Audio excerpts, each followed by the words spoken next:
ఓం నమో భగవతే వాసుదేవాయ నమః. ఇవాళ మన భగవద్గీత శ్లోకం పంచమోధ్యాయం కర్మ సన్యాస యోగంలోని 21వ శ్లోకం.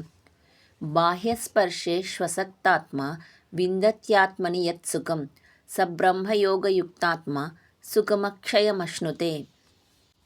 ఈ శ్లోకానికి అర్థం, బాహ్య ఇంద్రియ విషయాలపై ఆసక్తి లేకుండా తన ఆత్మలోనే సుఖాన్ని అనుభవించే వ్యక్తి బ్రహ్మయోగంలో నిబద్ధుడై నశించనిది శాశ్వతమైన సుఖాన్ని పొందుతాడు.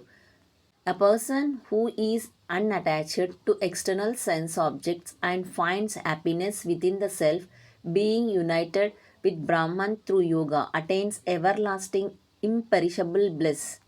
ఈ శ్లోకం ద్వారా మనం తెలుసుకోవాల్సింది ఏమిటంటే, బయట చూసే సుఖం తాత్కాలికం, లోపల చూసే సుఖం శాశ్వతం.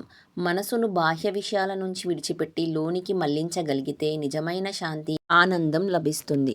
మనమందరం భగవద్గీతను చదివి విని జ్ఞానాన్ని పెంచుకుందాం, ధర్మాన్ని కాపాడుకుందాం. ధర్మో రక్షతి రక్షితః.